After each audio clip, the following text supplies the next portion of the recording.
Morelos.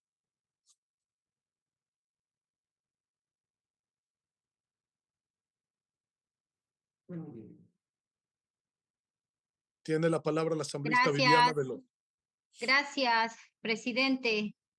Buenas tardes con todas, con todos. La justicia debe ser implacable con aquellos que eligen el camino del crimen y debe tener tolerancia cero con los delincuentes y debe tenerse claro que cada delito debe ser castigado con la severidad que merece. Pero hay que hablar del fondo del problema, sobre la persistencia y el agraviento de la inseguridad, que ha sido, colegas legisladores, el elemento insignia de la agenda presidencial. En estos meses de gobierno nos han mantenido de estado de excepción a estado de excepción. Los secuestros, las extorsiones y otros delitos se han incrementado en el 200% respecto al periodo entre enero y abril del 2023. Las muertes violentas, si bien es cierto, disminuyeron dentro de una fase en un porcentaje del 17%. Pero estas cifras negativas contrastan con la lamentable situación presupuestaria en materia de seguridad, siendo el caso de la inversión para el sistema de inteligencia el más dramático. Por ello, incluso, el gobierno ha tenido que recurrir y adoptar la carta guardada de esos gobiernos ineficientes que recurren a la vieja confiable, es decir, golpes de efectos momentáneos, tales como el traslado del mando militar y policial a la ciudad de Manta, para elevar las capacidades supuestamente de la fuerza estatal, que solamente son reactivos y que esa eficacia se va a agotar en un corto plazo, como ocurrió también con la declaratoria del estado de guerra interna. En abril, los ecuatorianos, colegas, le aprobaron en las urnas parte de las preguntas de la consulta popular, que se traduce a un sí desesperado frente a la ola de violencia que atraviesa el Ecuador. Es por ello que hoy nos encontramos debatiendo este segundo informe, que de forma responsable la Asamblea Nacional ha dado trámite con la celeridad que amerita. Por tal motivo, empiezo rechazando la cortina de humo e infamias emitidas por el gobierno el sábado anterior a través de un comunicado para engañar a la población. Una vez más demuestran su mala fe, pero también demuestran su ignorancia. Creo que el gobierno, así como consultó a expertos internacionales para redactar un decreto de excepción, puesto que la Corte Constitucional siempre termina declarando la inconstitucionalidad, debió el gobierno también contratar gente que lo asesore de manera adecuada para poder presentar estos proyectos de ley ante la Asamblea Nacional.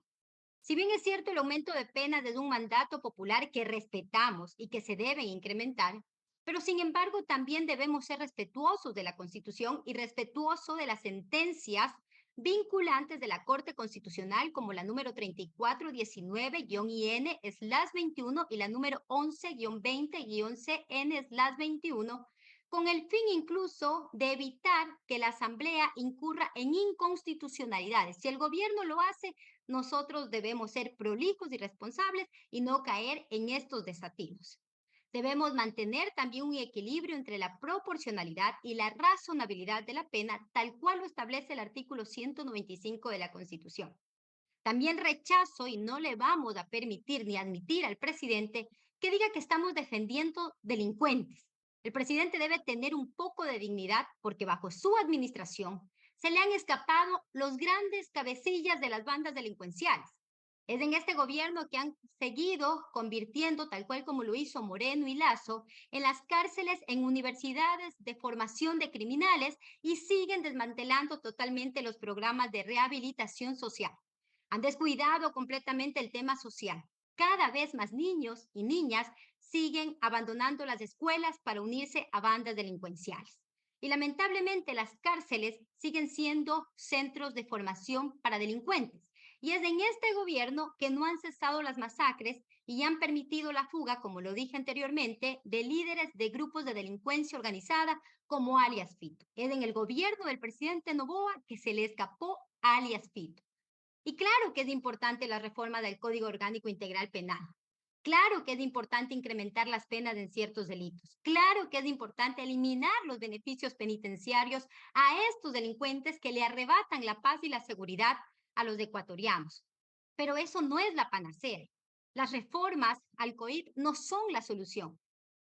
Ya lo decía el doctor Pablo Encalada, que el COID ha cumplido 10 años en vigencia y ha sido, si no estoy equivocada, reformada más de 20 veces esta ley. La lucha contra la delincuencia, y esperamos que entienda el gobierno, requiere de una fuerza pública preparada para reprimir los actos reñidos contra el derecho. Pero eso tampoco basta si no existe un sistema judicial con personal y recursos suficientes para poder investigar a los responsables y posteriormente juzgarlos y encerrarlos.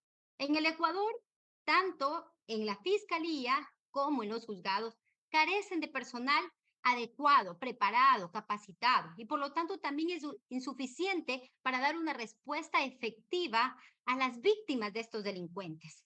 Pero tampoco también podemos dejar a un lado la corrupción que existe en este momento entre jueces y fiscales, que sigue erosionando la confianza en el Poder Judicial y en el Estado de Derecho. Endurecer las penas, colegas legisladores, va a reducir los delitos y la criminalidad. La respuesta es no.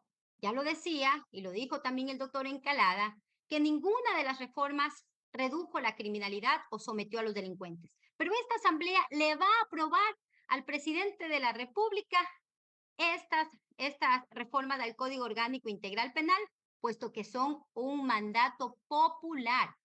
Pero al presidente también hay que recordarle que vivimos en un Estado democrático, bajo un régimen monárquico, no bajo un régimen dictatorial, y la Asamblea tiene toda la competencia legal de modular incluso el proyecto que él envió, puesto que la consulta que realizó es incluso hasta antitécnica. Nunca expuso en los anexos cuáles serían los incrementos, los agravantes, entre otros, porque lo cierto es que al presidente, cuando hizo esta consulta popular, no le importaba la seguridad de los ciudadanos. Era un mecanismo de medir su popularidad hacia su camino para la reelección. Por ello es momento que quien preside el país se quite las gafas de sol y mire con claridad la trágica realidad nacional que nos rodea, la falta de acción por parte de este gobierno, por parte de la ministra del Interior, es alarmante y completamente inaceptable. La negación que tienen ellos sobre la situación que atraviesa el Ecuador en materia de seguridad tan solo sigue agravando el problema y pone aún más en riesgo la población. Por eso incluso hay que hacerle varias preguntas a este gobierno que no han sido respondidas. ¿Están trabajando de acuerdo a lo que dice la Ley de Seguridad Pública y del Estado? ¿Han ordenado construir ya un Plan Nacional de Seguridad Integral? ¿Tienen un plan de política criminal? ¿Dónde están estos planes? ¿Existen realmente? ¿Han convocado a los integrantes de los consejos responsables para elaborarlos? Y la falta de estas respuestas que han sido recurrentes hacia el gobierno nacional solo está reflejando la ausencia de un enfoque serio y comprometido hacia la seguridad de nuestro país. El marketing, colegas legisladores, la militarización de la sociedad, el uso de la fuerza contra los más pobres, no son soluciones viables para enfrentar la violencia estructural que flagela al Ecuador. Estas medidas, si bien es cierto, pueden contener a la gente por unas semanas, pero este efecto es un efecto que ilusiona unos días y termina siendo tan solo temporal. Ya decía alguien que esto es como darle paracetamol a un enfermo que tiene una enfermedad crónica para calmar la fiebre sin tratar la causa que ocasiona la enfermedad. Es por ello que el presidente, además de esta reforma del Código Orgánico Integral Penal, debe también tener de forma inmediata una reforma integral a la Policía Nacional, debe profundizar en la formación por especialidades, debe depurar a la institución policial, debe también el presidente implementar un sistema tecnológico de inteligencia delictiva, debe depurar los aparatos de inteligencia y contrainteligencia de la Policía Nacional y de las Fuerzas Armadas, debe colaborar en materia de seguridad con los gobiernos locales, debe articular también acciones con la sociedad civil. La Asamblea Nacional al presidente de la República le ha dado todas las facilidades para que pueda gobernar este país. Le entregó gobernabilidad. Pero el presidente Noboa, como lo dijo el sociólogo Fernando Buendía, no es más que un salvador falsificado. Le incrementó el IVA a los ecuatorianos en 3 puntos porcentuales, a pretexto de que ese dinero se invertiría en combatir el crimen organizado. Ha recibido ya $1.000 millones por parte del Fondo Monetario Internacional. Ha emitido un sinnúmero de decretos de estado de excepción. Y ahora la Asamblea Nacional le va a aprobar las reformas de la consulta popular sobre el Código Orgánico Integral Penal. Ahora ese Salvador falsificado ya no tendrá más excusas para recuperar la autoridad del Estado, para someter a los delincuentes, para devolverle la paz a los ecuatorianos, a las familias, que eso es un sueño tan anhelado en este momento, incluso para reactivar la economía. Pero como el presidente es demagogo y populista, más temprano que tarde la gente se va a sentir estafada, porque la ilusión que han creado con estas promesas vacías tan solo se va a transformar inevitablemente en indignación y descontento generalizado. La seguridad y la justicia no son negociables. A los delincuentes hay que someterlos, hay que recuperar la autoridad del Estado. Deben ser recluidos en las cárceles, pero el presidente debe también adoptar otros mecanismos si de verdad quiere devolverle la paz a los ecuatorianos. Gracias, presidente. Gracias a usted. Tiene la palabra